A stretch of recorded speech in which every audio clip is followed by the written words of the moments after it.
반갑습니다. 네, 저는 도각사에서 총무 소임 맡고 있는 보만 스님이라고 하고요. 제가 이 말씀을 꼭 드리고 시작해야겠다라고 했던 게 뭐냐면, 여러분들은 한마디로 정의 멤버라고 생각을 하셔야 돼요. 이런 얘기들이, 제가 오늘 여러분께 드리는 이런 이야기들이 세상에 이렇게 흔하게 퍼져 있으면 이 세상이 이렇게 힘들진 않을 거예요. 근데 진짜 없어요. 이건 제가 출가한 지 이제 21년째가 됐는데, 올해로 그동안 다른 데서 배우거나 쉽게 들을 수 있으면 제가 뭐하러 상주 그 시골에 가 살겠습니까? 그죠? 근데 그렇지가 않아요. 너무너무 귀한 얘기예요. 이게 쉽게 접할 수 없는 이야기이기 때문에 제가 더 간절하게 여러분들한테 전해드리고 싶은 부분이 있어요. 그리고 이 이야기를 듣는 여러분들은, 야, 이거는 아무 데서나 들을 수 없는 얘기를 내가 정말 귀한 인연을 만나서 그 자리에 참석하게 됐다라는 자부심을 가지시고, 그래서 여기를 막 큰 넓은 자리, 공개적인 자리에서 제가 마이크 들고 막 떠들지 않는 이유도 그래서 그래요. 저는 많은 사람들이 들으면 좋겠지만 사실 그게 목적은 아니에요. 한 분이 듣더라도 진짜 행복을 찾아가실 수 있는 그 강의를 저는 해보고 싶었습니다. 그래서 이 자리를 마련했으니까요. 이 자리는 어려운 자리라고 절대 생각하지 마시고, 평소에 궁금했던 거, 또 내가 갖고 있던 고민들, 이런 것도 얼마든지 말씀하셔도 되는 편한 자리라고 먼저 말씀을 드리고 시작을 하겠습니다. 여기 교재 보시면 제 2회 견해와 인식이라고 되어 있는 186페이지예요. 네, 제목이 뭐죠? 견해와 인식. 네. 제목만 딱 봐도 벌써 졸음이 오기 시작하는 제목이라 제가 이런 제목을 별로 안 좋아해요. 근데 그 밑에 보면 견해와 인식 해놓고 조금 작은 글씨로 뭐라고 써 있습니까? 견해와 기억 이렇게 써 있죠. 그러면 견해와 인식하고 견해와 기억을 동의어로 제가 적어 놓은 거예요. 그럼 견해는 똑같은데 뭐가 달라졌죠? 인식과 기억이 달라졌죠. 1번 보시면은요. 우리 몽양보살님이 큰 소리로 한번 읽어보실래요? 1번. 마음과 정신 그리고 생각의 구분. 그렇죠. 요거는 요 세 가지를 구분하자라는 의미예요. 이 강의를 제가 재작년에 했나요? 제가 국회법회에서 이거를 통째로 다 한 번은 했는데, 거기서도 제가 똑같은 질문을 드렸어요. 뭐냐면, 여러분들 이거 한번 번역해 보세요.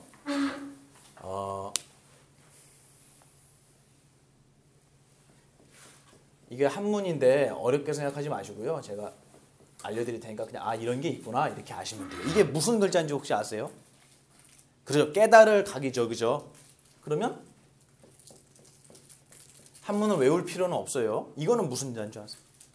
무슨 오자죠? 깨달을 오자예요. 그 다음에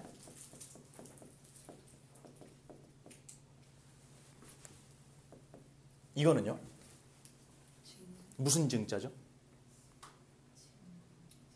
이것도 깨달을 증자예요. 네네. 그 다음에 또 하나 써볼까요? 이거는 무슨 자인 줄 아세요? 식. 무슨 식자죠? 알식. 이것도 깨닫는다는 소리예요. 그러면 이거를 다 번역하면 한국말로 뭐라고 해야 되죠? 이렇게 번역하죠. 그죠? 근데 제가 지금 말씀드리는 앞으로의 모든 강의는 전부 다 불경에 나온 말씀만 드리는 거예요. 그래서 이게 불경에 어디 나옵니까? 하면 제가 바로 보여드릴 수 있어요. 그것만은 정리해 온 거예요. 근데 이렇게 여러 가지로 경에 다르게 나와 있는데, 이 경전, 불교 경전이라는 게 기도하면 소원 들어주는 게 아니고, 지금 이렇게 제가 앞에서 여러분한테 강의를 하고 여러분 들으시잖아요. 그죠? 어떻게 이런 정신작용, 소통이 일어나는지까지도 다 설명해 놓은 게 불경이에요. 그러니까 이렇게 네 가지로 썼다는 거는 분명히 네 가지의 차이점이 있다라는 얘기죠. 그죠? 네 개의 차이가 있어요. 이거 말고도 여러 가지가 있어요. 이거를 여러분께 외우라고 말씀드리는 게 아니에요. 이렇게 많은 차이가 있는데 이거를 한국말로 번역을 하니까 다 뭐가 됐냐면 깨달음이 돼버린 거예요. 그러면 거꾸로 이렇게 깨달음이라는 말 하나만을 가지고 이 깨달음이라는 게 증을 얘기하는 건지 오를 얘기하는 건지 각인지 식인지를 구분해낼 수 있을까요? 우리가 번역된 걸 보고 그게 안 되는 거예요. 그래서 제가 여러분한테 어렵더라도 이렇게 한문을 적는 이유가요. 이 구분을 시작해 보자는 거예요. 근데 이게 왜 이 구분을 시작해야 되냐면 우리의 정신이라는 거를 제가 말씀드렸죠. 해부해서 우리 육신을 해부하듯이 정신을 해부해서 각 부분의 이름을 붙였다 그랬잖아요. 부처님께서. 그래서 우리는 내 마음이 어떻게 생겼습니까? 그러면 본 적도 없어요. 어디를 봐야 내 마음을 보는 건지도 모르겠어요. 그죠? 근데 그거를 부처님이 해부하듯이 구조를 설명을 하신 거예요. 그래서 만약에 내가 보살님을 보고 아 반갑다라는 생각이 들잖아요. 그러면 어떤 원리로 이 반갑다라는 생각이 일어나게 되는지를 설명한다는 거예요. 이게 불경의 근간입니다. 근데 대부분 이런 얘기를 올바로 공부하지 않은 분들은 어떻게 생각을 하냐면 불교든 기독교든 뭐 다른 종교든 항상 하는 얘기가 나쁜 마음을 내지 말고 좋은 마음을 내라. 이런 게 불교라고 생각하고 있어요. 절대 그렇지 않습니다. 제가 드리는 이 강의를 잘 들으시면 아 부처님의 가르침이 얼마나 정말 이 수준이 높고 위대한지를 아시게 될 거예요. 뭐냐면 미워하는 마음을 내지 말라가 아니고요. 미워하는 마음은 어떤 원리로 생겨나는지를 설명하는 거예요. 오늘 도각사 저희 앞에 큰 저수지 그때 보셨죠, 보살님? 그 저수지 앞에 되게 높은 산이 하나가 있어요. 건너편에, 저수지 건너편에. 굉장히 높아요. 근데 그 산 뒤에서 불이 난 거예요. 근데 제가 도각사 2층에 오늘 큰 불 났어요. 산불 났어요. 예, 진짜로요. 제 입에서 나가는 건 진실과 정의밖에 없어요. 이 첫 만남부터 이렇게 제가 신용이 안 쌓여서 큰일 났네요. 그 도각사 2층에서 이렇게 앉아서 출발하기 직전이에요. 한 1시간 정도도 안 남았을 시간인데 그때 차를 마시고 있었는데 큰 창문을 통해서 저수지가 내려다 보이거든요. 이렇게 보고 있는데 큰 산이 이렇게 있는데요. 여기서 연기가 무럭무럭 올라오는 거 하얀 연기가 하얀색이면 무슨 뜻이죠? 불이 붙거나 아니면 방금 꺼졌다는 얘기예요. 근데 아무 연기도 없다 갑자기 뭉실하고 굉장히 큰 연기가 올라오는 거예요. 그래서 저 불 난 것 같은데요? 그래서 119에 전화를 했어요. 바로 119 신고를 했죠. 그래서 도각사인데 안 돼요. 도각사에서 어느 마을 방향으로 저수지 건너에 지금 연기가 난다. 산불 같다. 그랬더니 불꽃을 보셨습니까? 이렇게 묻는 거예요. 보이겠어요? 여기서? 안 보이죠. 이게 한 1km 정도는 떨어져 있는데 그래서 불꽃은 못 봤습니다.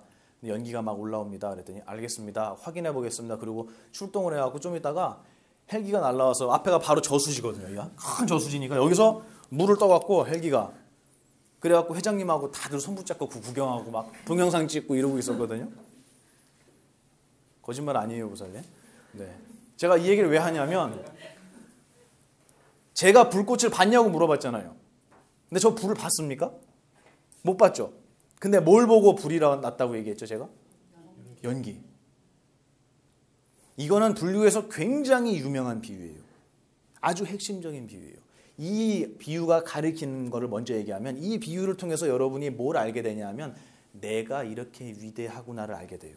답을 먼저 알려드린 거예요. 뭐냐면 우리는 연기라는 것의 연기라는 결과를 보고 뭘 유추할 수 있냐면 연기라는 결과를 만들어내는 원인이 뭐예요?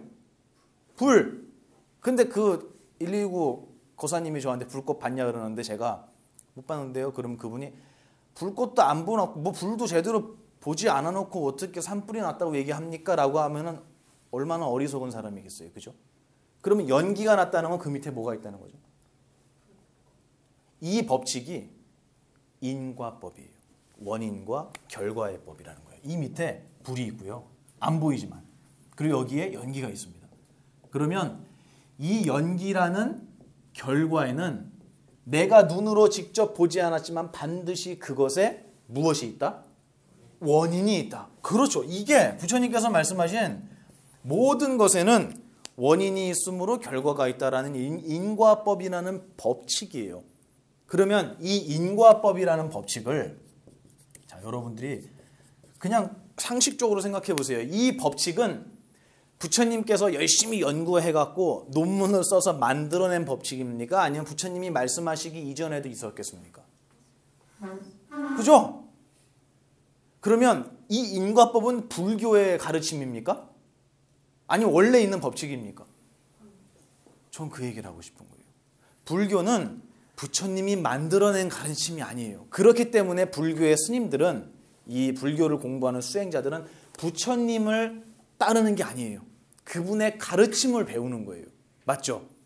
이게 다른 종교와 가장 큰 차이이기 때문에 저는 종교라는 이름 안에 불교를 하나의 파트로, 분야로 집어넣는 걸 별 좋아하진 않아요.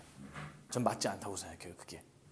왜냐하면 이거는 그분이 만들어낸 얘기가 아니에요. 착하게 살지 않는 사람한테 착하게 살아라고 얘기하는 게 아니고요. 원래부터 있던 법칙을 얘기하는 거예요. 이것의 일화가 있어요. 경에 보면. 뭐라고 나오냐면요. 부처님께서 성도를 하신 뒤에 깨달음을 다 얻고 났는데 이자가 나타났다 그래요. 파순이 나타났다 그래요. 파순이 뭔지 아세요? 맞아요. 마왕 파순. 여기에 앞에 이름이 붙으면 이제 설명이 되죠. 근데 그냥 얘기하면 파순이 뭐냐면 이제 파가 심어서 순이 나오는 게 파순이냐 이렇게 생각하는 분도 있는데요. 마왕은 마왕의 이름이에요. 마왕 파순이 탁 나타나서 부처님한테 질문을 해요. 뭐라고 하냐면 당신이 깨달은 그 깨달음이 진리가 맞느냐고 물어봐요. 과연 무엇으로 그것이 진리라고 당신은 증명할 수 있겠는가라고 물어보거든요. 그러니까 부처님이 뭐라 그러시냐면 내가 깨달은 이 깨달음은 하늘이 증명하고 땅이 증명한다라고 경에는 그렇게 나와요. 근데 여기서 여러분이 하나 아셔야 되는 게 뭐냐면 이 마왕 파순이라는 게 여러분이 이렇게 앉아있는데 갑자기 뭐가 뿅 하고 나타난 게 아니고요. 부처님은 온 세상이 다 내 생각 속에 들어와 있다고 설명하시거든요. 그 얘기는 들어보셨죠? 그거는 공부해야 생각 안으로 들어오는 게 아니고요. 지금도 여러분 생각 안에 이 자리가 있어요. 증명해볼까요, 제가? 여러분이 만약에 여기서 잠들었다. 그럼 제가 있다는 걸 아시겠어요? 보만 스님 앞에 있는 거 아시겠어요? 모르죠? 에이 스님 그래도 저기 정용재 거사님한테는 보이잖아요. 거사님도 잠들면 여기 있는 분들이 한 분도 안 빼고 다 잠들었다고 치자고요. 그럼 보만 스님 앞에 있을까요? 어떻게 증명할 수 있죠? 다시 얘기해서 보만 스님이 있다라는 것은 누구의 생각입니까? 내 생각인 거예요. 그러면 저 사람은 좋은 사람이라는 거는요. 내 생각. 그래서 사기당하는 거예요. 자기 생각을 믿으니까. 내 눈엔 좋아 보이거든요. 저 사람이 나쁜 사람이라는 건요. 내 생각이에요. 부처님은 깨달음을 딱 얻고 나신 뒤에 문득 이런 생각이 드신 거예요. 내가 깨달은 이게 진짜 진리가 맞을까? 라는 생각이 퍼뜩 일어났어요. 부처님은 이 생각을 뭐라고 부르는 거죠? 마왕 파순이라고 부르신 거예요. 부처님께서는 당신의 생각을 나라고 얘기하지 않으세요. 이 앞으로 여러분하고 같이 공부할 경에 아주 많이 반복되는 내용이 뭐냐면 오늘도 나와요. 생겨난 것은 반드시 사라진다는 거예요. 맞죠? 이거 한문으로 해볼까요? 생멸법, 그렇죠? 생자, 필멸. 생겨난 것은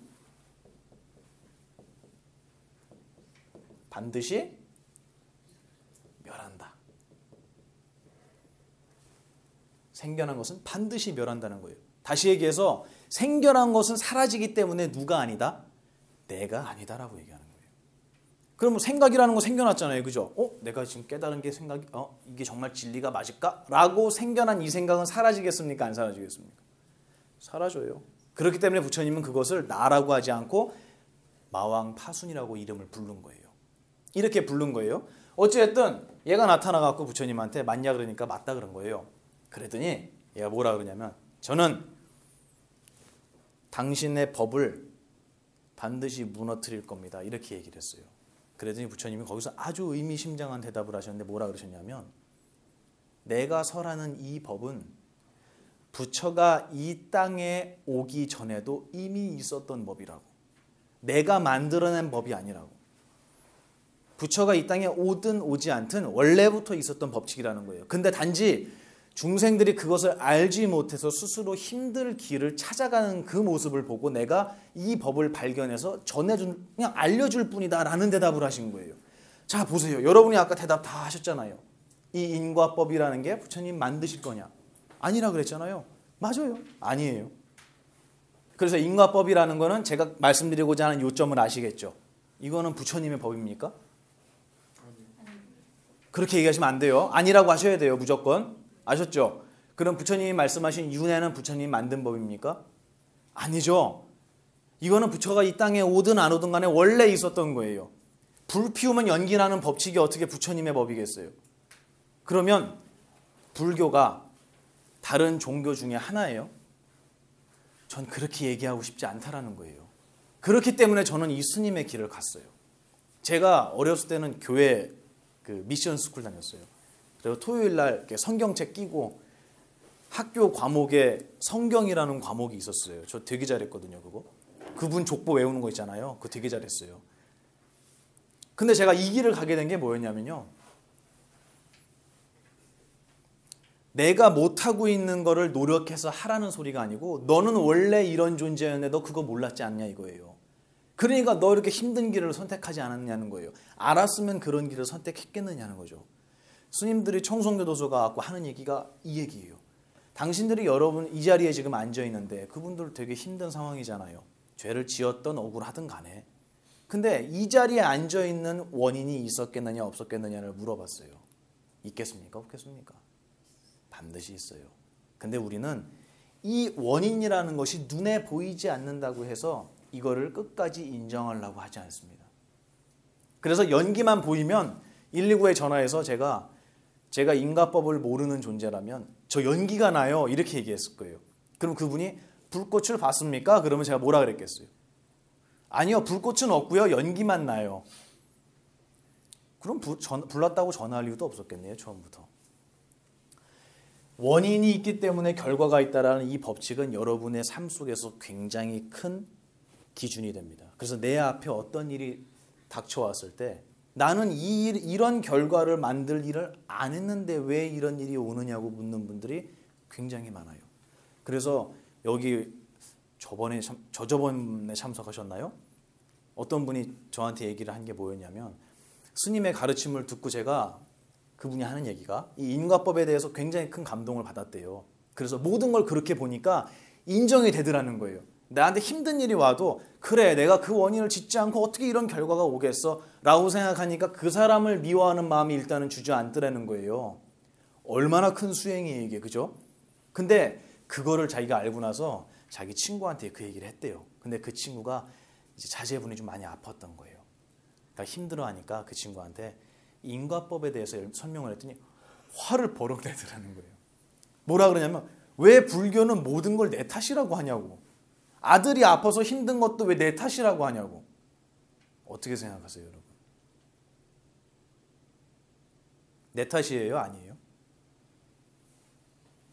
아니라고 하고 싶잖아요. 아니라고 하고 싶죠. 네, 나는 잘못한 게 없는데 라고 생각하고 싶어요. 근데 그분은 연기를 보고 불이 아닐 수도 있어 라고 생각하는 거예요. 그런 일은 없습니다.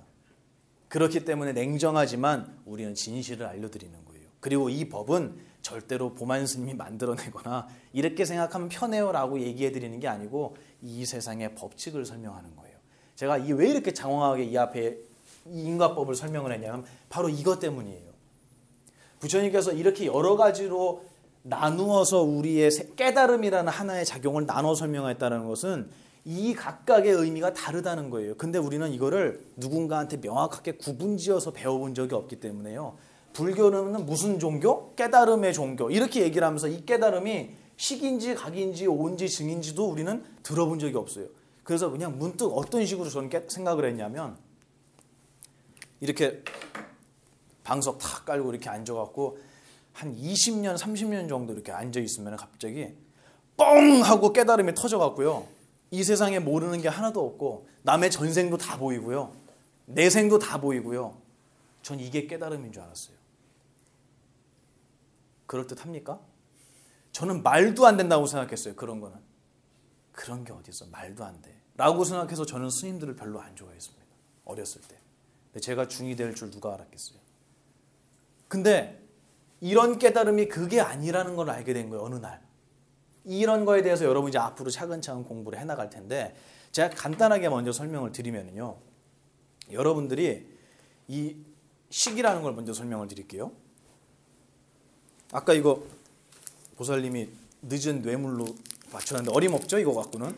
그죠? 어디 초콜릿 몇 개 갖고 지금 지각한 죄를 지금 갚으시려고. 이게 뭐죠? 라고 물어보면 여러분 순간에 뭐라고 대답하시겠어요? 초콜릿입니다 그러죠? 그죠? 그러면 제가 이게 뭐냐고 묻기 전에도 초콜릿이라는 생각을 하고 계셨어요? 아니죠? 그럼 이걸 보는 순간에 초콜릿이구나 라는 생각이 일어났어요. 그게 어디서 왔는지 어디로 가는지는 나중 문제예요. 그것도 설명해 드리겠지만 어찌됐든 초콜릿이구나 라는 생각이 딱 일어났어요. 그 생각 하나는 몇 초 동안 머물러 있습니까? 이 순간에 몇 초 머물러 있죠? 1초 돼요? 초콜릿이구나 하는 그 하나의 생각이 차지하는 시간의 길이가 얼만큼이냐는 거예요. 찰나. 그 시간을 불교에서는 찰나라고 얘기해요. 이거를 1초, 2초라고 설명하지 않는 이유가 있어요. 찰나는 시간이라는 것의 최소 단위를 얘기하는 거예요. 불교 용어죠. 근데 이거를 뭐 0.001초라고 얘기하지 않는 이유는 뭐냐면 생각은 이거보다 더 짧거든요. 더 순간이거든요. 그래서 이 생각이 있을 때 그 생각이 일어나는 그 순간의 시간을 불교에서는 찰나라고 얘기를 합니다. 그러면 이 순간에 탁 일어났던 그 생각 한 개, 생각이 탁 일어나는 순간 그 생각 하나의 이름을 시기라고 이름을 하는 거예요. 이해가 되셨죠? 이건 개념 정리를 제가 해드리는 거니까 잘 기억해 두세요. 그럼 이 앞에 이 통 안에 들은 게 뭐죠? 물이죠. 이것도 하나의 시기예요. 그러면 이거는 뭐죠? 전화기라는 하나의 시기예요. 이거 들면은 통화가 될까요? 안 될까요? 되네요. 되네요라는 거는 하나의 시기예요. 그러면 아까 여기 거사님 성함이 뭐라 그랬죠? 정용재 거사님 한 분만 관심이 있으시네요. 네.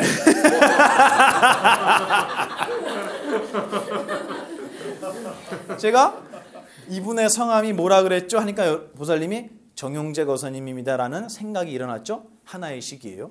그래놓고 제가 거사님한테 한 분만 관심이 있네요 했던 것도 저의 하나의 시기고 그 얘기를 듣고 보살님이 접니다라고 했던 것도 하나의 시기예요. 그러면 이 방 안에 내가 보고 듣고 느끼는 모든 것은 다 무엇이라고요? 그래서 이 앞에 오직 유자가 붙습니다. 그래서 유식이라는 얘기가 불교에서 나와요. 오직 식뿐이다. 오직 나의 한순간에 일어나는 생각 그것이 쭉 이어지면 인생일 뿐이다. 그래서 아무리 오랜 세월을 살아도 남는 게 하나도 없는 이유는 뭐냐면 그 오랜 세월을 채워가고 있는 게 한 찰나의 생각일 뿐이기 때문에 그렇다라는 거예요. 좀 이해가 되세요? 무슨 말인지?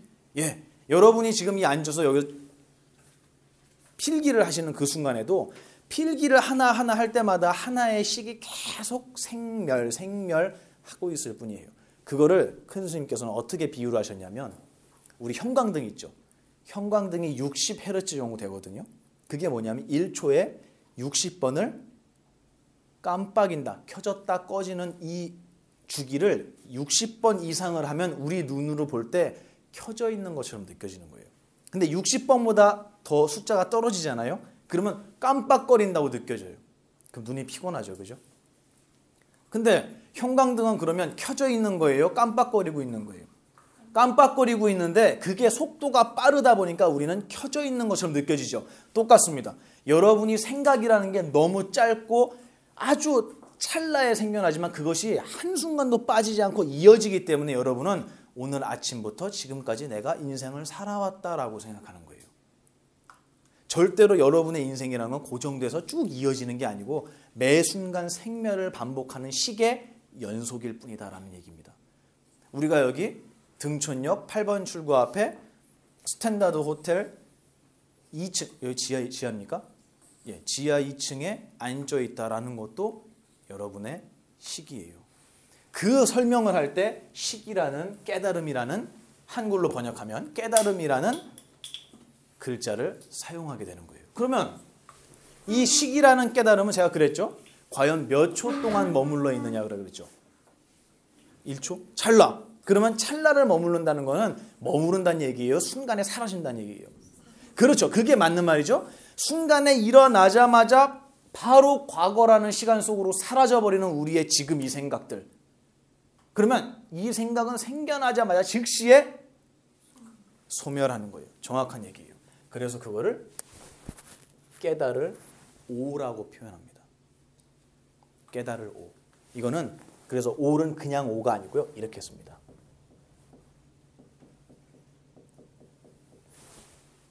무슨 자인 줄 아세요? 돈자예요. 도노. 스님들이 도노했다 그러죠.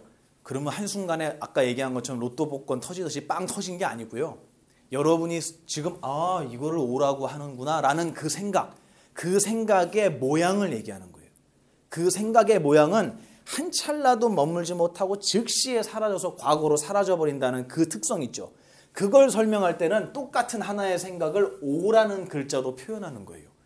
그러면 경전에서 오라고 얘기한다는 것은 우리의 생각이 사라져버리는, 순간의 번개처럼 반짝하고는 과거로 사라져버리는 모양을 설명할 때는 오라는 글자로 우리의 생각을 표현하는 거예요.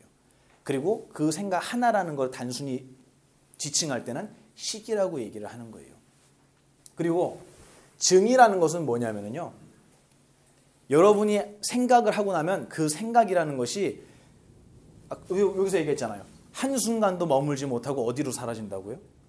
과거로. 근데 그 과거로 사라지는 게 완전히 그냥 사라져버리면 여러분은 여기 자기가 누군지도 아무도 모르실 거예요. 너무 신기하게 생각이라는 것은 분명히 시간과 함께 과거로 사라지지만 저장이 되는 것 같아요. 어디에? 기억에. 그렇죠. 기억에 저장돼서 생각이 마치 남아있는 것처럼 느끼게 되는 게 있어요. 맞죠?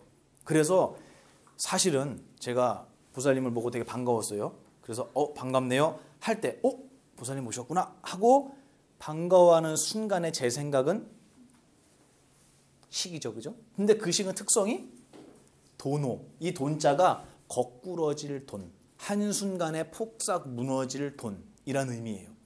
그럼 설명이 되죠. 그죠? 네, 깨달음이 한순간에 사라져서 과거로 지나간다는 그 모양을 설명한 거예요. 어찌됐든 그렇구나. 보살님이 오셨네. 반갑네. 라고 했던 제 생각은 이미 과거로 사라졌는데 지금도 보살님은 반갑거든요. 이건 뭐냐면 아까 사라진 생각이라는 게 남아있는 것 같은 거예요. 제 기억 속에. 그죠? 그 모습을 증이라고 표현을 합니다. 그리고 이 각이라는 거는 약간 의미가 달라요. 뭐냐면 여러분들 이 붕어빵 장사 옛날에 요즘 별로 없는데 붕어빵 장사하는 분들, 이 젊은 창업자들 많이 있잖아요. 그죠? 제 고등학교 친구들도 붕어빵 기계를 훔쳤어요. 고등학교 때. 그래갖고 벤처 기업을 운영하겠다고 어느 날 저한테 얘기를 하는 거예요. 그래서 무슨 말이냐 그랬더니 그 붕어빵 기계를 훔쳐갖고 한 해를 묵힌 다음에, 왜냐하면 바로 다음 해에 쓰면 주인이 찾아다닌다는 거예요. 그거를 굉장히 지능적이에요. 그 멀리 보는 분들이에요. 그래서 한 해를 더 묵히고 그 다음 해에 사업을 시작하겠다는 거예요. 그래갖고 그때가 고3 때였는데 제가 대학을 가갖고 이제 저희 절에 내려왔다 친구들을 만났어요. 하고 있는 거예요, 장사를. 그거를. 그래갖고 진짜 한 해? 그랬더니 도저히 한 해를 더 못 넘기겠대요. 이게 감가상각비가 있기 때문에 이 기계가 망가진다는 거예요. 그래서 빨리 사업을 해야 된대요. 그래갖고 그래 나도 사 먹을게 줘. 그래갖고 돈을 줬죠. 그래갖고 봤더니 개판으로 만드는 거예요. 반죽도 엉망진창이지. 그래서 구워서 나왔는데 붕어가 막 눈알이 터져 있고 꼬리도 없고 막 옆구리로 팥이 막 나오고 이러잖아요. 왜 그래요? 기계가 망가진 겁니까? 그럼요. 실력이 없는 거예요. 맞아요. 경험이 없으니까 실력이 없는 거예요. 근데 그걸 보고 이거 붕어빵 기기가 틀렸네, 망가졌네 라고 생각하면 지혜로운 사람일까요? 아니죠. 명필은 부탁 안 한다면서요. 내가 잘못 본 거예요. 그러면 붕어빵 기계에는 그렇게 엉망인 붕어빵을 만들어냈다고 하더라도 기계에는 잘못이 있습니까? 없습니까? 없어요. 우리의 생각이라는 것은 매 순간 별별 생각을 다 해요. 그래서 남들한테 차마 꺼내서 얘기하기도 부끄러울 만큼 초라한 생각도 해요. 맞죠? 네. 몇 분 빼고는 다 고개를 끄덕거리시는 것 같아요. 정말 초라한 생각 많이 해요. 그러면 우리는 그 생각 자체에 가치를 둬요. 그래서 그 생각은 야, 이건 너무 추하다. 이건 너무 못됐다. 이런 생각은 하면 안 돼. 제가 처음에 그랬죠. 나쁜 일을 하지 말고 좋은 일을 하라가 아니라고. 생각에는 죄가 있어요, 없어요? 없습니다. 생각 자체는 붕어빵 기계하고 똑같아서 생각이라는 결과물을 매 순간 만들어내기는 해요. 근데 이 반죽 붓는 놈이 어리숙하면 이상하게 나오잖아요. 똑같아요. 여러분들의 이 세상을 바라보는 견해가 어리숙하면 이상한 결과가 나와요. 똑같은 사람 보고도 미워 보이고요. 같은 결과가 왔는데도 한 사람은 만족을 하는데 어떤 사람은 아직도 부족해요. 우리의 생각 자체, 생각을 만들어내는 우리의 능력에는 죄가 없습니다. 우리의 생각을 만들어내는 거대한 법칙, 그거를 깨달을 각자를 씁니다. 그래서 이거를 제가 한마디로 설명을 드리면 생각을 만들어내는 파도를 만들어내는 바다와 같이 생각을 만들어내는 근원이지만 아직 생각이 나오지는 않은 상태라고 정리를 해드릴게요. 이해가 되시죠? 무슨 말인지? 네, 여러분이 잠들어 있을 때 있잖아요. 이때는 생각 없죠. 근데 잠들어 있는 사람을 아무 때나 깨우면 아무 때나 깨죠. 이거는 생각을 만들어낼 수 있는 준비가 돼 있다는 거예요? 안 돼 있다는 거예요? 돼 있는 거예요. 그 상태가 깨달을 각자예요. 이미 우리는 깨달음이라는 것을 준비하고 있어요. 근데 순간에 인연이 되면 이 깨달음 속에서 초콜릿이구나 라는 식이 튀어나오는 거예요. 이게 우리의 인생의 모습이에요. 여러분이 여기서 한 발짝 한 발짝 걸어서 여기를 찾아오실 때도 수많은 식을 여러분은 계속 만들어내셨어요. 여긴가? 2층인가? 1층인가? 엘리베이터 어딨지? 계단이네? 조심해야지. 들어오고 내가 늦었나? 빨리 왔나? 수많은 식을 여러분은 쌓아왔는데 그 식의 특성이 뭐냐면 한 찰나도 머물지 않고 사라져버리는 게 여러분의 식의 특성이에요. 그래서 지금 여러분이 해왔던 생각 한 개라도 저한테 주세요. 그럼 못 주시는 겁니다. 이게 다예요. 우리 인생이라는 건 이렇게 생각의 연속일 뿐이에요. 아, 예수님 생각 말고 앞에 이런 물질도 있잖아요. 라는 생각일 뿐이에요. 이렇게 만져지는데요? 라는 생각일 뿐이에요. 이게 우리 인생의 전부예요. 그러면 우리는 이제 알아야 할 것이 한 가지밖에 없어요. 만약에 우리가 생각이라는 것에 대해서 진짜 모습을 오롯이 다 알게 된다면 우리는 뭘 다 알게 되는 거죠? 온 인생을 다 알게 되는 거예요. 그래서 불교에서 우리의 생각이라는 걸 그렇게 강조를 많이 하고 거기에 대한 설명을 하는 거예요. 근데 저는 단 한 번도 지금까지 저희 큰 스님께 많은 경전을 공부했지만 단 하나의 경전에서도 이 말은 없어요. 어떤 말이냐면 생각을 끊어라라는 말은 없습니다. 생각을 끊고 무념을 얻어야 된다라는 말은 없어요. 제가 여러분께 이거는 부탁을 드리는 건데 혹시라도 그런 걸 발견하면 제발 저한테 알려주세요. 근데 장담하는데요. 그런 건 없습니다. 경에. 왜냐하면 부처님께서는 이렇게 하지 말고 이렇게 해라라고 얘기하시는 분이 아니에요. 제가 그랬잖아요. 처음에 인과법. 이게 어떻게 하지 말란 얘기입니까? 아니란 말이에요. 생각은 매 순간 즉시의 과거로 사라져버리고 내가 아무리 붙잡고 있다고 생각해도 붙잡은 게 아니고 시간과 함께 사라지고 있는 거니까 생각이라는 것은 존중할 필요가 없다. 제발 생각에 매여 있지 말고 생각은 원래 사라지는 놈이니까 사라지게 두라고. 그럼 생각에서 자유로워지는 겁니까? 이게 매이는 겁니까? 자유로워지는 방법을 설명하실 뿐이에요. 원래 생각은 이런 특성이니까 그걸 알면 생각에 절대로 집착하지 않게 된다라는 설명을 하는 거지 집착하지 말아라, 집착해라라는 얘기가 아니라는 의미예요. 제가 이 얘기를 이렇게 오랫동안 설명하는 이유는 이 불교 심리학이라는 얘기를 들을 때 많은 분들이 불교라는 것은 하지 말라는 게 되게 많은 거라고 생각을 하세요. 그 스님이 되면 모두 하면 안 되죠? 고기도 먹지 말아요. 그죠? 또 모두 하면 안 돼요? 뭐라고요? 살림이요? 살생. 깜짝 놀라요. 살림하면 안 된다 그래서. 몇 배까지예요? 하지 말라는 게. 진짜 많아요. 360개예요. 네, 비구개가. 자도 안 돼요. 잠자 그런 것도 있었어요. 고사님, 제가 잠들었을 때 말이에요. 네? 잠들잖아요. 그럼 내가 지금 쿨쿨 잘 자고 있구나라는 생각 합니까? 못합니까? 못하죠. 잠들면. 그러면 딱 깨어났을 때 저는 어떤 생각을 하냐면 내가 잠들었었구나 이렇게 생각하죠. 그때 잠잔 거예요? 아니에요? 아니죠. 깨어있는 순간이잖아요. 그때는. 그럼 내가 잠든 시간이 과연 있을까요? 잠들었을 때는 잠잔다는 생각도 없으니까 그 시간은 없는 거고요. 깨어나서 잠잤구나라고 생각을 할 뿐인데 그 생각할 땐 잠든 거 아니잖아요. 그래서 부처님은 우리의 정신은 눈을 감지 않는다 그랬어요. 잠들 수 없다 그랬어요. 그러면 잠자지 말라는 게 무슨 의미겠어요? 내 정신은 영원히 깨어있구나라는 사실을 잊는 사람은 잠들어 있는 거예요. 눈 뜨고 까불고 세상을 보면서 분별하더라도 그 사람은 잠들어 있는 거예요.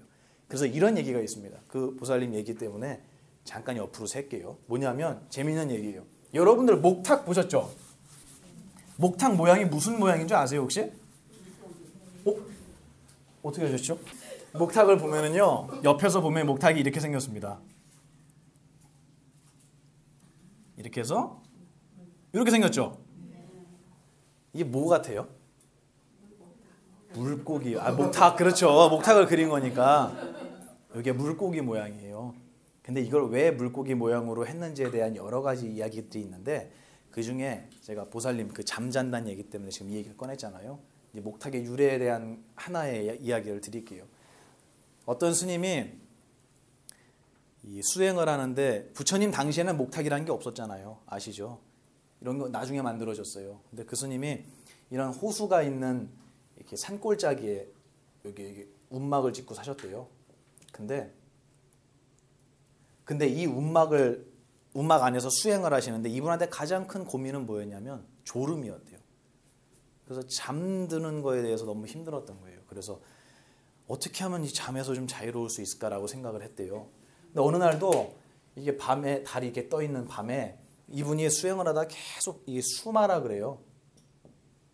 수마에 시달린다. 이게 잠이란 소리예요.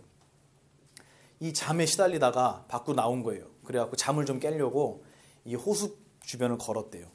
근데 여러분들 아시는지 모르겠는데 밤에 이렇게 달이 환하게 뜰 때 물고기들이 물가로 나와서 자는 거 아세요?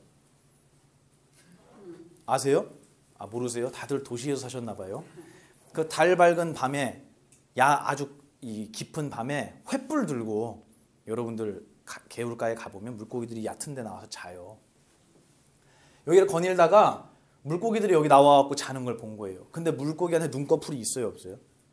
그럼 걔 잘 때 눈 뜨고 잡니까? 감고 잡니까? 뜨고 자죠. 그래서 그걸 보고 저 붕어들도 눈을 뜨고 자는데 내가 눈을 감으면 수행자가 눈을 감으면 되겠느냐 해갖고 붕어 모양으로 나무를 깎아서 졸릴 때마다 두들겼다라는 하나의 이야기가 있어요. 믿거나 말거나예요. 근데 지금 그 얘기 때문에 제가 말씀을 드렸어요. 제가 설명드린 거 이해가 되시죠? 우리가 잠잘 수 있다고요? 우린 잠잘 수 없어요. 그리고 뒤에 제가 설명을 드릴게요. 경에서 나온 이야기를. 자, 그래서 지금까지 제가 설명을 드린 거는 이렇게 여러 가지로 경전에서 우리의 생각이라는 하나의 모습을 아주 다양한 방면으로 바라보면서 거기에 이름을 붙이고 역할을 설명했다라 그랬어요. 그래서 이거를 저희 금적 스님은, 저희 의사 스님은 제가 그런 설명 드렸죠. 해부한 설명했잖아요. 그죠? 해부하면 간도 있고 위도 있고 별거 다 있잖아요. 그죠? 그것들의 이름을 붙이고 기능을 설명한 게 해부학이라면 부처님께서 하신 거는 우리 정신의 해부학을 집대성하셨다라고 얘기하면 딱 맞다 그러시는 거예요. 그래서 우리가 이거 물인데 내가 목이 말랐는데 물이 있어서 잘 됐네 하고 물을 마시려고 하는 어떤 행위의 의도를 일으키잖아요. 그죠? 그러면 이 의도가 잘 됐느니 잘못됐느니를 분별하는 건 중생의 눈이에요. 그게 아니고 부처님은 무슨 얘기를 해주시냐면 너한테 어떤 법칙이 있길래 물을 보고 마셔야겠다라는 그 생각을 일으킬 수 있었는지 설명하시는 거예요. 이해가 되시죠? 붕어빵을 딱 찍었는데 붕어빵이 잘났느니 못 났느니 뭐 눈이 세 개라느니 이런 얘기를 하는 게 아니고 붕어빵 기계는 어떤 원리로 되어 있기 때문에 붕어빵이라는 결과가 나온다는 걸 설명하는 거예요. 제가 이거 여러 번 강조했죠. 지금 이걸 안다는 건 곧 누구를 아는 겁니까? 나를 아는 거예요. 여러분을 아는 거예요. 나는 지금까지 평생을 나라고 얘기하고 살면서도 한 번도 나에 대한 얘기를 들어본 적이 없어요. 내가 보이는 것, 내가 바라보는 것들 있죠. 나한테 보이는 모든 것은 나입니까? 아니면 나한테 보여진 대상입니까? 맞죠? 그러면 평생 나 본 적 있으세요? 없어요. 여러분이 어리석거나 공부가 짧아서 못 보신 게 아니고요. 그게 법칙이에요. 그러면 나는 평생을 나로 살면서도 나에 대한 얘기를 한 번도 들은 적도 없고 내가 내 자신을 볼 수도 없으면 누가 사는 거예요, 이거? 장님이 사는 거랑 똑같잖아요. 그래서 내가 선택하는 매 순간의 이 결정들이 나를 힘든 길로 인도를 하는지 행복한 길로 나를 인도를 하는지를 우리는 알 수가 없어요. 그걸 다 알면 얼마나 좋겠습니까? 맨날 로또 복권 살 거 아니에요. 근데 알 수가 없어요, 그거를. 이유가 뭐냐면 내가 살면서도 나에 대한 얘기를 한 번도 가르쳐주는 사람 만나지 못한 거예요. 근데 그거 알려주는 게 불경입니다. 그래서 여러분들은 저하고 공부를 하시다 보면 마음속에 큰 자부심이 일어나는데 그 자부심이 자칫하면 굉장히 큰 교만으로 바뀔 수도 있어요. 근데 다 경험하셨을 거예요. 먼저 공부하신 분들은 충분히 경험하셨을 거예요. 왜냐하면 누군가를 만났을 때 저 사람은 나라고 하고 살지만 자기에 대해서 공부를 안 했다는 게 딱 보여요. 눈에. 말 한마디 딱 하면 딱 보여요. 그래서 물어보면 한마디도 대답할 수 없다라는 것도 알게 돼요. 그러면 야, 내가 진짜 귀한 가르침을 만났구나라는 자부심이 생기는 이면에 나 되게 잘난 나야. 나는 되게 잘났어. 잘났어 라는 잘난 나가 또 하나 만들어져요. 이것 때문에 공부를 끝까지 못하게 되는 그런 상황이 생깁니다. 제가 미리 이거는 경고를 해드리는 거예요. 그만큼 낱낱이 여러분의 모습에 대해서 제가 설명을 드릴 거예요. 그거는 여러분을 잘 알아서가 아니고 저에 대한 얘기를 배웠잖아요. 근데 여러분이 다행히도 저하고 똑같아요. 그래서 저에 대한 얘기가 곧 여러분에 대한 얘기예요. 그 설명을 하면 여러분은 여러분이 스스로가 어떤 원리로 돼 있는지를 이해하시게 될 거예요. 그래서 왜 나는 울기 싫은데도 눈물이 나고 나는 웃고 싶은데도 웃음이 안 나잖아요. 왜 내 마음인데 내 마음대로 못하죠? 거기에 대한 답을 찾으시게 될 거예요. 그게 불교 심리학 강좌의 주된 목표입니다. 자, 여기 보시면 첫 번째 마음과 정신 그리고 생각의 구분 이렇게 해놨죠. 제가 정신을 여기 괄호치고 뭐라고 써있죠? 각, 그죠? 네, 요거 이 식이라는 거 하나를 제가 여기 보면은 어떻게 한글로 바꿔놨죠? 생각, 그렇죠. 요거를 생각이라고 이름을 우리나라 말로 정할게요. 그건 약속을 하자는 거예요. 식이라는 것에 한국말이 없어요. 기껏 만들어봤자 아까 여기 적은 깨달음밖에 안 되는데 이건 너무 혼동스럽기 때문에 이것을 구분하기 위해서 한글로 약속을 하자는 거예요. 그래서 식이라는 것은 생각이라고 약속을 하고요. 그리고 이 식들이 매 순간 지나가서 많이 모인 거 있죠. 생각이라는 것이 과거로 들어가서 쌓여있는 우리의 기억 덩어리, 그죠? 그 기억 덩어리를 우리는 마음이라고 해요. 마음. 그래서 제가 증명을 해보면 여러분 마음이라는 거 우리 맨날 내 마음 그러고 살잖아요. 여러분한테서 지금 이 순간까지 쌓아왔던 모든 기억을 싹 다 빼볼까요? 부모님에 대한 기억 다 빼고요. 내 이름도 기억이죠. 다 빼고요. 초등학교 시절, 중학교 시절 다 빼고요. 한국말 배운 거잖아요. 이것도 빼고요. 다 빼요. 싹 기억을 다 빼요. 그러면 여러분은 무엇을 가지고 내 마음이라고 하실 거예요? 있을까요? 없습니다. 그래서 이거를 원각경이라는 경전에서는 이거 제가 지어낸 게 아니고요. 원각경이라는 경전에서는 그 모양을 뭐라고 하냐면 우리들은 이렇게 마음이라는 걸 어떻게 얘기하냐면 육진, 연영, 위자, 심상이라고 얘기해요.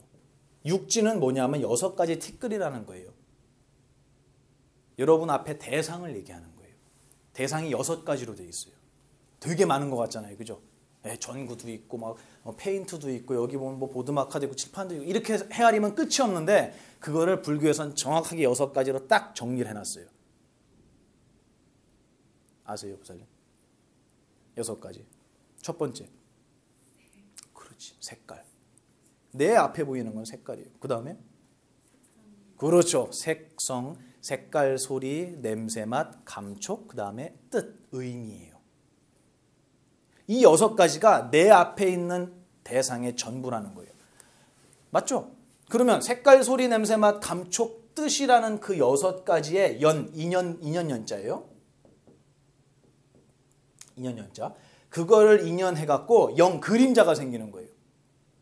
그것을 위자심상, 부른다는 거예요. 뭐라고 부르냐면 스스로 나의 심, 마음이다. 중생들은 이렇게 얘기한다는 거예요. 이 원각경에 나와요, 그대로. 색깔 보은 거 기억하고, 소리 들었던 거 기억하고, 냄새 맡았던 거 기억하고, 그거 막 갖다가 그림자라 그랬잖아요. 네, 시간과 함께 지나가서 저기 기억 속에 쌓인 그 덩어리를 보고 중생들은 그거를 자기의 마음이라고 한다는 거예요. 그러면 대상들이 모여서 쌓인 걸 마음이라고 한다면 지금도 여러분의 마음 속에는 대상들이 들어가고 있습니까? 안 들어가고 있습니까? 들어가고 있잖아요. 제 얘기 들으면 이 소리가 다 들어가잖아요. 기억 속에. 그럼 여러분 마음이 한 찰나도 머물러 있는 적이 있습니까?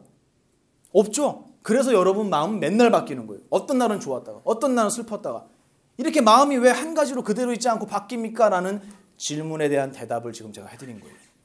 마음이라는 것은 저 대상이 와서 쌓인 것을 우리는 마음이라고 하기 때문에 이 마음은 한 번도 한 찰나도 그대로 모양을 갖추고 머물러 있는 적이 없다. 그렇기 때문에 이 마음을 나라고 할 수 있겠느냐라고 부처님이 물어보시는 거예요. 마음은 내가 아니에요. 그러면 우리가 마음, 깨달음, 생각 이런 거를 막 혼용해서 쓰기 때문에 여기서 제가 마음과 정신 그리고 생각을 구분하자라는 소개를 먼저 드린 거예요. 이렇게 불교는 나눠져 있습니다라는 소개를 드린 거예요. 여러분 보고 외우라 그러는 게 아니고 앞으로 저하고 얘기하다 보면 제가 여러 번 반복해서 설명을 해드릴 거예요. 그러니까 여기서는 그렇구나. 마음이라는 거, 정신이라는 거, 생각이라는 것은 이렇게 나눠져 있는 건데 난 그걸 한 번도 나눠서 생각을 안 해봤네 라는 정도까지만 하시면 됩니다. 자, 그 다음에 두 번째, 내 마음의 구조 해놓고 견해와 기억이라고 제가 적어놨습니다. 2번 제가 설명을 드릴게요. 이것도 마찬가지예요. 이것도 여러분이 열심히 공부하고 노력해서 이렇게 되세요라고 얘기하는 게 아니고 지금 여러분의 얘기를 하고 있는 거예요. 지금 여러분의 마음이라는 걸 구조를 설명하는 거예요. 마음의 큰 구조 두 가지를 설명한 거예요. 자, 보세요. 여러분들 앞에 서 있는 이 스님 보이시죠? 이름이 뭐라고요? 좀 대답 못하면 나가라 그랬어요, 제가. 약간 멈칫하셨어요. 앞에 있는 분이 보만 스님이구나라고 아셨죠, 그죠? 저 앞에 있는 분이 보만 스님이구나라는 지금 방금 보살님이 견해를 내셨어요. 맞죠? 근데 이 견해가 사람마다 같을 수가 있을까요? 아니죠. 그래서 저희 어머니, 모친은 저를 보고 보만 스님이라고 안 하고 뭐라 그럴까요? 아들아 그러겠죠, 그죠? 네, 이놈아 그러시든지. 그러면 왜 똑같은 하나의 보만 스님을 보고 보살님은 보만 스님이라고 그러고 왜 어머님은 얘야 아니면 아들아 이렇게 하고요? 저 싫어하는 사람은 뭐라 그러겠어요? 저 새끼라 그럴 거 아니에요, 그죠? 그런 말 안 쓰세요? 왜 같은 걸 보고 견해가 다를까요? 기억이 다르니까요. 제가 이미 벌써 여러분한테 힌트를 다 드린 거예요. 저를 싫어하는 사람은 견해가 달라진다 그랬잖아요. 왜 싫을까? 옛날에 저하고 싸웠던 기억이 있는 거예요. 그래서 여러분의 마음은 크게 두 가지로 되어 있습니다. 하나는 세상을 바라보는 견해, 그리고 그 견해를 만들어낸 기억으로 되어 있어요. 그래서 이 견해라는 것은 전적으로 어디에만 의지를 하냐면 기억에만 의지를 하는 거예요. 그래서 여러분 이런 분을 보셨을 거예요.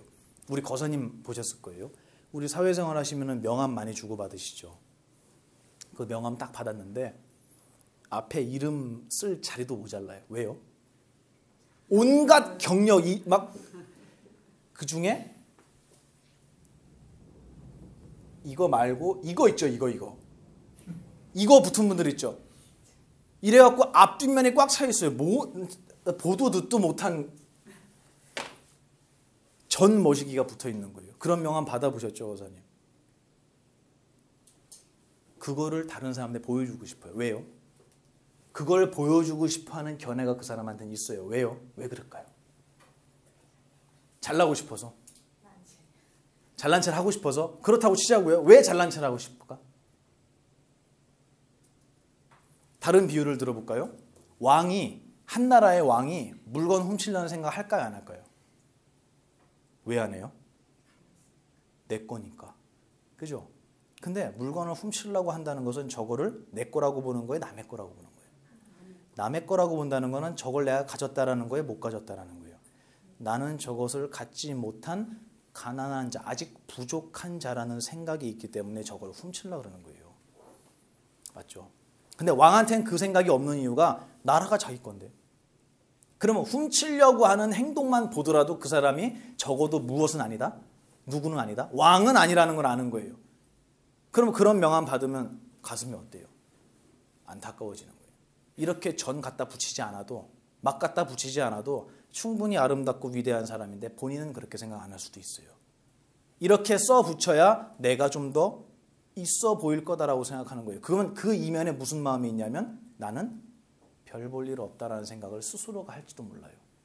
이건 제가 예를 하나 든 거예요. 다 그런 게 아니고. 그렇기 때문에 다른 사람 앞에서 자기 이야기를 많이 하려고 하는 사람일수록 스스로는 남한테 많이 무시당했던 기억을 갖고 있는 사람이에요. 그런 사람들이 특히 군에 가면은, 제가 군에 있었잖아요. 군에 가면 수 없는 사람들을 제가 보는데요. 거기서 꼭 밑에 사람 괴롭히는 분들이 있어요. 그런 분들 보면 군에 오기 전에 정말 부유한 집에서 잘 사는 사람이 아니에요. 가정에 재산이 있느냐 없느냐가 문제가 아니고 남한테 많이 무시를 당했던 사람은 그 자리에 가면 누구를 무시하고 싶어 해요. 그 자리에 서보고 싶은 거예요. 그렇기 때문에 무언가를, 제가 그랬죠 아까, 100조를 해먹어도 아직도 모자라다고, 그죠? 그거는 그 사람 마음에 부족함이 계속 있는 거예요. 나는 아직 어떻다? 가난하다, 거지다. 그럼 자기의 신분을 누가 결정하는 거예요? 자기가 하는 거예요. 제가 여러분이 여기다가 5만 원짜리 지폐 놓고 가면 제가 가져가겠어요? 안 가져가겠어요? 다른 비유를 들게요. 1,000원짜리가 있으면 어떻게 하겠어요, 제가? 그렇죠. 1,000원짜리는 안 가져가죠. 안 가져간다는 건 무슨 의미라고요? 나는 충분해. 여기서 잠깐 옆길로 세볼까요? 여러분들 이런 얘기 들었을 거예요. 남한테 베푸기를 좋아하고 많이 베푸는 사람들 있잖아요. 지각했다고 베푸는 거 말고. 그렇죠? 많이 베푸는 사람들은 죽어서 극락에 간다라는 얘기 들어보셨죠? 그리고 욕심을 많이 부린 사람은 어디 가요? 지옥 간다 이러잖아요. 근데 그게 원리가 있어요. 원리. 지금 제가 설명한 게 그 원리예요. 뭐냐면 자기가 이거를, 이 초콜릿을 제가 거사님한테 이렇게 주잖아요. 드세요. 그러고 주잖아요. 그러면 이 초콜릿이 저한테 꼭 필요한 거예요? 아니면 없어도 되는 거예요? 없어도 되는 거예요. 그죠? 네. 맞아요. 근데 저 사람한테는 필요하다고 본 거잖아요. 네. 이 심리를 가만히 보세요. 나한테는 없어도 돼라는 얘기는 동의어가 뭐냐면 나는 그거 없어도 충분해. 내가 지금 가난합니까? 그러면? 아니죠. 그래서 베풀기를 많이 했다라는 건 뭐냐 하면 나는 충분해. 나 하나 줄 때마다 어떤 생각을 하고 있는 거냐 하면 아, 저 사람 불쌍해가 아니고 나 이거 없어도 돼. 나 이거 없어도 충분해. 난 이거 없어도 먹고 살 수 있어. 비록 그 사람이 하루에 한 끼 라면만 끓여 먹는 사람이라고 해도 그래도 누군가한테 뭔가를 주면서 나 하루에 라면 하나만 먹어도 괜찮아. 난 충분해. 라는 기억을 계속 집어넣고 있는 거예요. 그러면 다음 생에 그 기억만 가지고 가거든요. 그럼 그 사람은 다음 생에 베풀 수 있는 자리에 나는 거예요. 그래서 경에 보면 베풀기를, 보시를 많이 한 사람은 다음 생에 부잣집에 난다는 얘기가 있어요. 그게 염라다행이 다 이렇게 보고 있다가 너는 한 5만 원어치 했으니까 이 집으로 가고 너는 10만 원 했으니까 이 집으로 가고 이렇게 나눠주는 게 아니고요. 자기 스스로가 자기를 나라는 것을 만들어가고 있는 거예요. 지금도 여러분 그렇게 하고 있잖아요. 나라는 것을 계속 만드는데 어떻게 만드냐면 아, 나 저거 갖고 싶어. 이러면 어떻게 만들고 있는 거예요? 예, 난 저게 없는 놈이야. 난 저게 부족한 놈이야. 라고 계속 부족한 나를 기억하고 있는 거예요. 그래서 저희 큰 스님은 부처님 앞에 엎드려서 기도할 때 부처님 저 사업 좀 잘 되게 해주십시오. 이거는 내 사업이 어떻다는 거예요 지금. 위태롭다는 얘기를 자기한테 계속 주입하고 있는 거예요. 근데 그게 아니고요. 저 사업 다 망해먹어도 괜찮습니다. 라고 생각하면 어떤 거예요 마음이? 자신이 있는 거예요. 그래서 큰 스님은 뭐라 그러셨냐면 여러분이 부처님 앞에 가든 하나님 앞에 가든 어디를 가시든 간에 기도를 하든 절을 한번 하든 하시면서 마음속에 저는 이미 충분합니다. 저는 충분히 행복합니다. 라는 기억을 하나 더 집어넣는 게 낫지 않겠냐는 거예요. 저 건강하게 해주세요는 무슨 얘기예요? 저 아플지도 몰라요 이 얘기예요. 그럼 나를 어떤 놈으로 만들었냐면 곧 아플 수도 있는 놈이라고 스스로가 만들고 있잖아요. 맞죠? 그래서 여러분들한테 많이 베풀으라고 하는 얘기가 여러분이 대단한 부자라서 그러는 게 아니고 스스로를 충분한 사람으로 여유 있는 거지가 아니고요. 충분한 사람으로 만들 수 있는 기회를 여러분 스스로가 자꾸 만드시라는 그런 의미예요. 옆길로 잠깐 했습니다. 자, 요 견해와 기억에 대한 얘기했었죠. 견해는 보만 스님을 보고 똑같은 견해를 내지 않는 이유는 보만 스님에 대한 무엇이 다르다? 기억이 다르다. 그러면 견해는 무엇에 의해서 나옵니까? 기억에 의해서 나와요.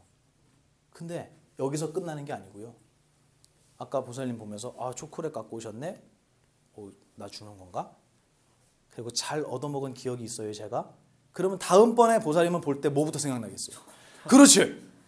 견해가 바뀌었죠. 왜요?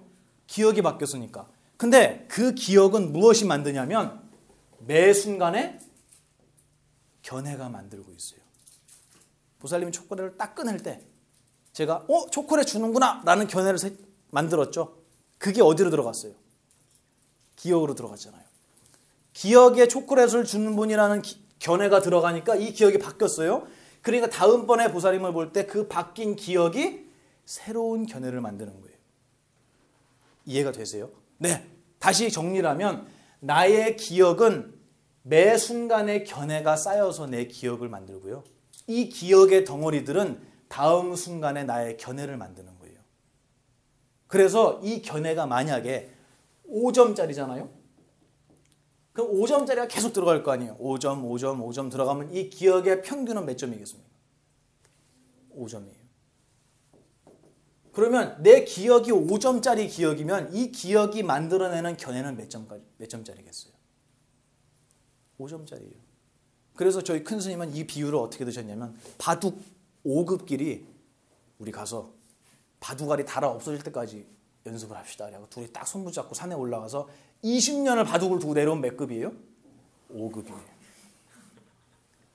그러면 과연 이 견해와 기억의 이 관계를 볼 때 혼자서는 5점짜리 견해가 나오고 당연히 왜냐하면 기억이 5점이니까 이 5점짜리 견해가 쌓이면 다시 5점이고 이 짓을 영원히 반복한다면 과연 이 사람은 견해와 기억의 수준이 올라갈 기약이 있겠어요? 없습니다. 없죠? 없어요. 혼자서는 절대로 안 돼요. 그래서 여러분들이 자제분들을 어디다 보내요? 학교에 보내는 거예요. 왜요? 학원에는 내 자식보다 높은 견해의 수준, 수학이 95점짜리의 수준이 거기엔 있단 말이에요. 다시 얘기하면 여기 중간에 끼어드는 굉장히 중요한 한 가지 조건이 있어요. 그게 뭐냐면 바로 스승이에요. 다른 말로 바꾸잖아요. 나보다 높은 견해의 수준을 가진 어떤 것이 필요해요. 이거를 통하지 않고서는 이 영원한 윤회의 고리가 끊어질 날은 한 번도 없어요. 그래서 이 스승을 만나지 않은 사람은 뭐라 그러냐면 울면서 그러는 거예요. 평생 노력을 했는데 왜 내 인생은 영원히 이 모양이냐는 거예요. 당연하죠. 아무리 노력하는 견해를 내면 뭐예요? 기억의 수준이라니까 맨날 노력하는 데가 맨날 무슨 오락실에 투자하고 막 비트코인에 투자하고 막 요즘에 스님들도 비트코인 많이 한대요. 저한테 물어보더라고요. 했냐고. 저는 너무 그 질문이 황당해갖고요. 저 통장에 3,700원 있거든요. 진짜. 전 재산이에요. 정말. 제 명의로 되어 있는 땅, 차 뭐 아무것도 없어요. 저는 3,700원이 전 재산인데 그것도 3,000원이 의료보험비 환급받아갖고 제가 3,000원이 거금이 목돈이 들어왔잖아요. 그런 저한테 비트코인 투자했냐고. 이게 얼마나 부끄러운 얘기예요. 수행자가. 있어도 퍼줄 마당에. 그래서 안 했다 그랬고 스님 하셨어요? 그랬더니 저도 안 했다고 그래서 왜요? 그랬더니 돈이 없어서 늘 돈이 없었대요. 이거 좋아해야 돼요? 울어야 돼요? 어떻게 해야 돼요? 이거? 어찌됐든 그 수준에 의하면은 맨날 눈앞에 보이는 게 그거밖에 없어요. 그래서 횟집 하던 사람은 맨날 횟집만 하다가 망하잖아요? 그럼 다음에 뭐 차려요? 생선가게 차려요. 할 수 있는 게 그거, 눈이 거기밖에 없어요. 왜냐하면 그 사람이 어리석어서가 아니고 그 사람의 기억에 평생 들어간 게 생선밖에 없는 거예요.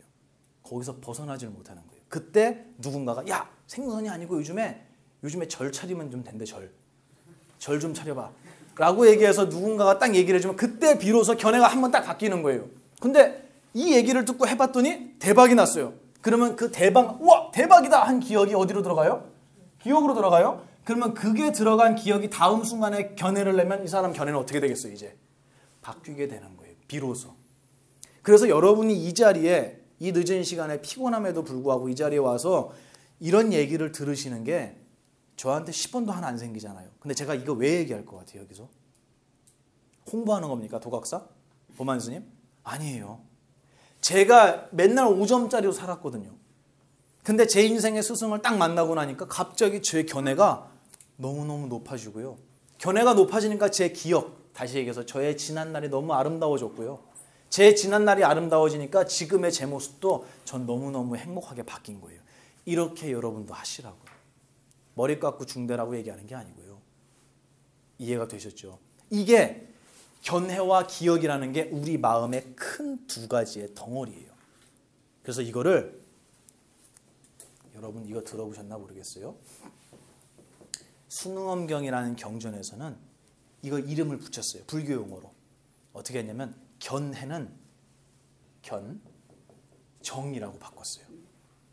이름을 붙인 거예요. 견정. 그리고 기억은 식정. 이거는 알아두세요. 유식한 척 하세요. 어디 가서. 견정과 식정이 우리 마음의 큰 두 가지의 구조다. 그러면 우리의 기억이 아름다워지려면 뭐가 아름다워야 된다고요? 견해가. 그러면 똑같은 걸 보고도 아름답게 보려고 노력하는 사람은 기억이 어떻게 되겠어요? 아름다워져요. 그러면 다음번에 그걸 볼 때 노력하지 않아도 어떤 견해가 나오냐면 아름다운 견해가 나와요. 그래서 어린 애들은 뭐든지 재밌는 거예요. 신기하잖아요. 애들은. 모든 게 궁금하잖아요. 이유가 뭐냐면 거기에 대한 아픈 기억이 없어요. 그래서 뭐든지 아름답게 본단 말이에요. 여러분의 견해도 그렇게 바꿔나가셔야 돼요. 근데 혼자서는 절대 불가능하다. 법칙적으로 불가능해요. 그렇기 때문에 중간에 끼어드는 하나가 있어야 되는데 이게 바로 내 인생의 스승, 멘토라는 거예요. 그래서 여러분이 앉은 이 자리가 여러분의 인생을 앞으로 어느 방향으로 바꿔나갈지는 아무도 상상할 수가 없어요. 여러분의 기억이 지금 바뀌고 있기 때문입니다. 그게 가번, 세상을 보는 눈, 견해. 맞죠? 그다음 나를 이루는 그릇, 기억. 아까 기억이 모이면 나라 그랬잖아요. 네. 그리고 견해와 기억의 상호작용까지 다 설명을 드렸어요. 자, 그러면 제가 마지막으로 이제 한번 정리하고 끝내고 여러분 얘기를 좀 들어볼게요. 뭐냐면 여러분의 이 견정이라는 거에 대해서 불경에서는 굉장히 중요하게 다뤄요. 그게 무슨 말이냐면 보만 스님을 보고 보만 스님이다 아니면 내 아들이다 라고 보는 그 견해를 얘기하는 거 아니에요. 그게 아니에요. 이 견정에 의해서 튀어나온 하나의 생각을 얘기하는 게 아니고요. 이 생각을 만들어낼 수 있는 여러분의 견해라는 능력 있잖아요. 붕어빵 기계. 그거에 대해서 굉장히 설명을 많이 하세요. 부처님이. 이유가 뭔지 아세요? 여러분이 세상을 바라보는 여러분의 견해라는 것은 한마디로 얘기하면 사라지지 않기 때문이에요. 영원히. 그거를 부처님이 증명하기 위해서 굉장히 많은 설명을 하시거든요. 그 중에 하나를 제가 오늘 가지고 왔습니다. 뭐냐면 이 뒤에 나와 있는 예문이에요. 자, 제가 읽어볼게요. 같이 보세요. 오른편에 187페이지에 순응엄경 제2권이라고 써있는 데를 보시면요. 제가 읽어볼게요. 이제 부처님께서 말씀하시는 거예요. 이제 내가 너와 함께 보는 것 가운데 어느 것이 나의 몸이고 진짜 내 몸이고 어느 것이 물상, 대상인지를 가리리라 이렇게 말씀하셨어요. 그 두 가지를 분명하게 나눠놓겠다는 얘기예요. 어느 게 나고 어느 게 대상인지. 아나나 너의 궁극의 자리이며 보는 것의 근원인 일월궁으로부터. 자, 절 잠깐 보시겠어요? 일월궁이 뭐냐면요. 견정을 불경에서는 해라고 표현을 해요. 그래서 불경에서 해라는 말이 나오면 우리 정신의 견정을 얘기하는 거예요. 그렇게 아시면 돼요. 어느 경이나 똑같아요. 그리고 식정은 모르겠어요? 그렇죠. 달이라고 얘기를 해요. 그럼 일월궁은 뭐겠어요? 견정과 식정, 다시 얘기해서 우리가 내 마음이라고 하는 그 자리를 얘기하는 거예요. 다시 읽어볼게요. 아나나 너의 궁극의 자리이며 보는 것의 근원인 일월궁으로부터, 다시 얘기해서 내 마음부터. 칠금산은 뭐냐면 이 세상을 얘기하는 거예요. 높은 산을 얘기하는 거예요. 산에 이르기까지 이것은 물상이지 내가 아니다. 물상은 뭐냐면 대상이라는 소리예요. 이거는 대상이지 진짜 너가 아니다. 다음 읽어보겠습니다. 주위를 두루 살펴보면 비록 갖가지 빛이라 할지라도 역시 물상, 대상이지 너는 아니다. 자, 저 잠깐 보시겠어요? 여러분 지금 여기서 갖가지 빛깔이 보이시죠? 네, 까만색도 보이고 흰색도 보이고 여기 보면 빨간색도 보입니다. 빨간색은 여러분입니까? 여러분이 본 대상입니까? 이거 모를 사람 아무도 없어요. 그죠? 그러면 저 벽은 대상이죠. 그 얘기를 하는 거예요. 너의 눈앞에 보이는 모든 빛깔은 대상이지 너가 아니다라고 얘기하는 거예요. 맞습니까? 맞아요? 네. 보인 모든 것은 누가 아니다? 내가 아니다. 저는 한수 거사님이 보이거든요. 그럼 적어도 전 분명한 거 한 가지는 나는 거사님은 아니에요. 거사님이 나는 아니라는 얘기예요. 저는 물병이 보이거든요. 그러면 적어도 저는 물병은 아니에요. 이 논리를 아시겠죠? 다음 읽어볼게요. 차차로 나아가며 바라보면 구름이 피어오르고 새가 날며 바람이 움직여 티끌이 일어나고 수목, 산천, 풀과 건불, 사람과 축생은 물상에 포함되는 것이지 너는 아니다. 이렇게 말씀하셨어요. 좀 더 확장하신 거예요. 세상을 다 둘러봤더니 별별 게 다 있는데 그 모든 것은 대상이지 내가 아니다라고 다시 반복을 하셨어요. 다음 읽어보겠습니다. 아나나 멀고 가까운 이 모든 것에는 모두 다 물상의 성품이 있어 비록 또 다른 차이가 나지만 이 대상에는 갖가지 성품이 있어서 각자 차별이 있지만 보는 바 청정함은 너의 견정과 한 가지이니 곧 모든 물상의 부류는 스스로에게 차별이 있으나 견성은 다름이 없다. 이렇게 묘하게 밝은 정기가 진실한 너의 보는 성품이다 라고 설명하셨습니다. 저 잠깐 보시겠어요? 이제 어렵지 않죠? 얘기, 그죠? 명확하게 설명하셨어요. 정리를 해보면 내 눈앞에 보이는 모든 빛깔은 보는 놈이 아니고 보인 대상이라는 거예요. 맞습니까? 그래서 차차 넓혀갖고 봤더니 이 세상을 봤더니 산도 있고 들도 있고 막 고라니도, 도각서 옆에 고라니 되게 많거든요. 고라니가 뛰어놀고 강아지가 뛰어놀고 다 내가 바라보고 있는 나한테 보이는 모든 것은 내가 아니고 대상이다. 여기까지는 상식적으로 다 이해가 돼요. 그죠? 그럼 보는 놈은 뭐가 아니라는 거죠? 보인 것은 보는 놈이 아니라는 거예요. 이 논리 맞죠? 네, 보인 것들은 내가 아니라는 거예요. 그러면 여러분 이제 나를 어떻게 보실래요? 여러분 손 보이세요? 자기 손? 보인단 말이죠. 그럼 보인 것은 뭐가 아니라고요? 그래서 부처님은 육신은 내가 아니라 그랬어요. 이해가 되시죠? 왜 불교에서는 육신을 내가 아니라고 얘기하느냐? 왜냐면 나한테 보여진 거기 때문에 그래요. 손가락이 아프면 손가락 아파하고 아시죠? 다시 말해서 손가락은 나에게 느껴진 대상이지 진짜 나의 본래 모습이 아니라는 거예요. 그럼 진짜 본래 모습은 뭐냐? 모든 색깔을 보지만 색깔이 없는 게 진짜 내 모습이라는 거예요. 모든 소리를 다 듣지만 들리는 소리는 남이기 때문에 그 소리를 듣는 놈이 진짜 나의 모습이라는 거예요. 그러면 정리를 해볼게요. 모든 색깔을 보지만 색깔이 없는, 색깔이 아닌 놈이 나고요.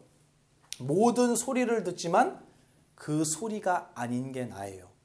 그러면 진짜 나라고 얘기할 만한, 부처님께서 여기서 진정한 너의 견정이다라고 얘기한 그 나라는 거에는 색깔이 있습니까? 없습니까? 없어요. 소리가 있습니까? 없습니까? 없어요. 무색, 무소리, 무냄새, 무맛, 이렇게 해서 6가지가 다 없는 것이 진정한 나의 모습이고, 이 나라는 놈이 하는 짓거리는 뭐냐면 색깔을 보고요, 소리를 듣고 있어요. 그게 진짜 너의 모습이지 육신이 너가 아니라고 얘기해 주시는 거예요. 적어도. 그리고 나서 이거를 증명을 하십니다. 뭐라고 증명을 하냐면 여러분들 빨간 선글라스 끼면은 이 세상의 모든 색깔이 어떻게 보여요? 뻘겋게 보이잖아요. 근데 우리는 그렇게 보이는 게 아니고 흰색도 보이고 다 보인단 말이에요. 그럼 내 눈에는 지금 무슨 색 선글라스가 껴져 있습니까? 그렇죠. 무색이에요. 다시 얘기해서 나의 본래 보는 힘, 이 눈에는 아무 색깔이 없기 때문에 바깥의 색깔이 정확하게 맺혀서 인식할 수 있는 거예요. 맞죠? 맞습니까? 예. 내 눈에는 본래 색깔이 없기 때문에 다른 색깔을 볼 수 있어요. 내 귀에는 뭐가 없을까요, 그러면? 소리가 없기 때문에 다른 소리를 들을 수 있는 거예요. 귀 자체에는 소리가 없어요. 요새 앵앵앵 하면 어디 가야 돼요? 보살님 찾아가야 돼요. 예. 근데 원래 귀에는 아무 소리가 없기 때문에 작은 소리도 듣게 되는 거예요. 내가 세상을 보는데 눈에는 색깔이 없죠. 귀에는 소리가 없어요. 코에는 냄새가 없어야 정상이에요. 그래야 밥 타는 데를 알잖아요. 혀에는요. 원래 아무 맛도 안 들어있어야 다른 맛을 느낄 수 있어요. 그럼 혀에는 맛이 없고. 피부에는요. 촉감이 없어야 다른 게 딱 닿을 때 순간에 알 수 있겠죠. 이렇게 보면 내가 지금 오늘 하루를 여러분이 사셨지만 이 살아가고 있는 하루 중에도 단 한 번도 여러분 본래 모습에는 색깔이 들어온 적이 있습니까? 색깔이 없어요, 여러분. 소리가 있습니까? 소리가 없어요. 오직 남의 소리를 듣고 남의 색깔을 보고 하던 게 여러분의 본래 모습이라는 거예요.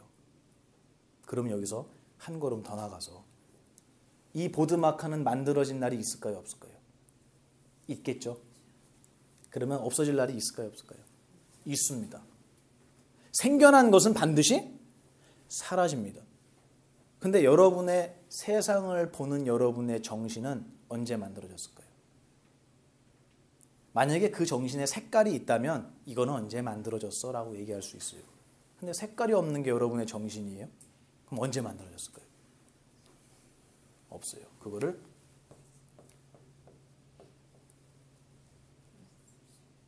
생겨나지 않았기 때문에 어떻게 될까요? 멸할 수 없습니다. 반야심경에 나오죠. 제가 지어낸 게 아니고. 불생불멸하면은 우리 그냥 안 죽는 거 이렇게 생각하잖아요. 그게 아니고 그대로 번역을 해보면 생겨나지 않은 것은 그렇죠. 사라질 수 없는 거예요. 이게 누구예요? 여러분의 본래 모습입니다. 지금 여러분이 색깔을 보는 여러분 정신 있잖아요. 그놈 얘기하는 거예요.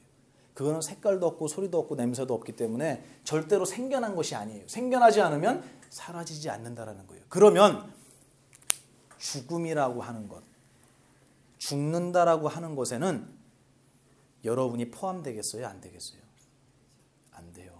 그래서 부처님께서 뭐라 그러셨냐면 이 세상에는 죽는 존재가 아무도 없는데 중생들은 스스로가 죽는 존재라고 믿고 있다는 거예요. 그렇게 얘기하시는 거지 수행을 잘하면 안 죽게 되는 게 아니에요. 여러분 모두가 원래부터 죽지 않은 존재였는데 죽는다고 믿어요. 그래요, 안 그래요? 왜 그럴까요? 그거는 이 육신이라는 것을 나라고 믿고 살았던 오랜 어리석음 때문에 그렇습니다. 적어도 분명한 거 하나는 보이는 건 여러분이 아니에요. 보는 게 여러분이에요. 그러면 내 몸이 보인다면 이거는 진정한 내가 아니고 잠시 동안 내가 타고 다니는 자동차와 같은 거예요. 보살님 집에 냉장고 있죠? 어느 날 냉장고를 탁 쓰는데 TV에서 기가 막힌 냉장고가 나왔어요. 막 얼음 쏟아지고 와인바까지 다 있어요, 냉장고에. 그럼 갑자기 그때부터 우리 집 냉장고가 어떻게 보이죠? 갑자기 소리가 많이 나는 것 같아요, 그죠? 냉장도 잘 안 되는 것 같고. 그러면 거사님이 딱 오면 얘기를 하죠. 바꿔야겠어. 그럼 남자가 볼 때는, 남편이 볼 때는 아니 멀쩡한데 왜 바꾸려고 그래? 아니야. 광고 얘기는 해요, 안 해요? 안 하죠? 이게 소리가 많이 나고 이게 냉장이 잘 안 돼. 자꾸 썩는 것 같아. 다시 얘기해서 우리는 냉장고는 조금만 하자가 발견되고 새 상품이 나오면 바꾸고 싶어 하잖아요. 근데 우리 육신은 왜 100년이 돼도 끌고 가려고 그럴까요?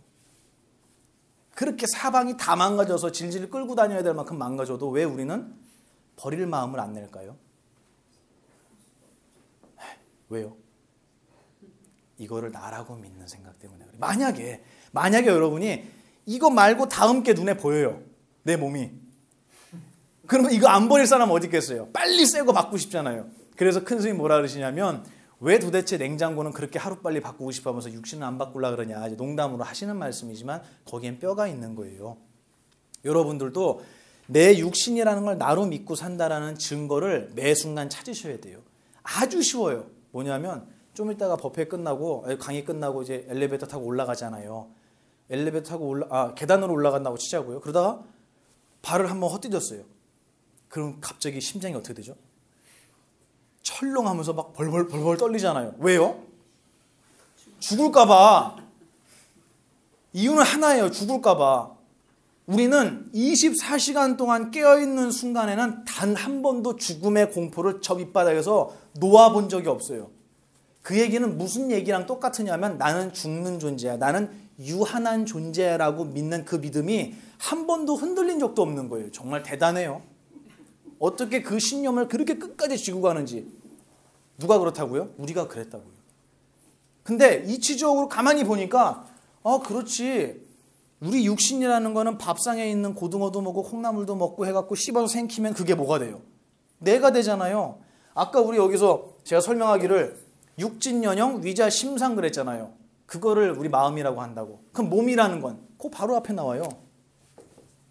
망인사대 위자 신상 이렇게 얘기했어요.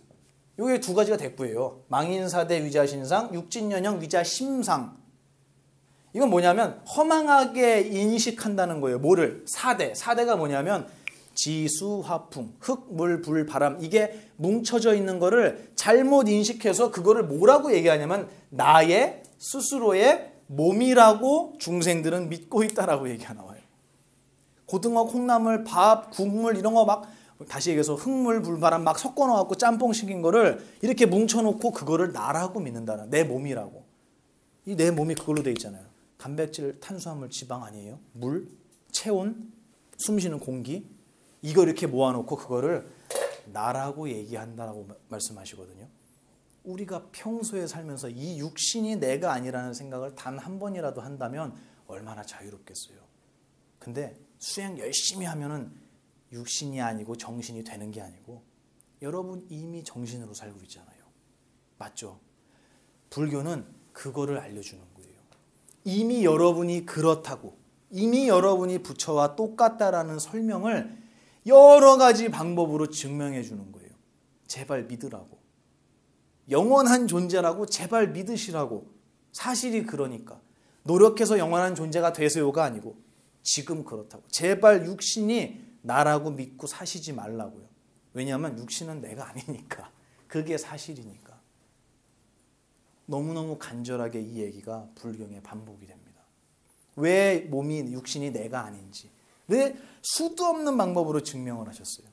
그리고 이 생각이라는 게 왜 진짜 내가 아닌지를 수도 없는 방법으로 설명하셨어요.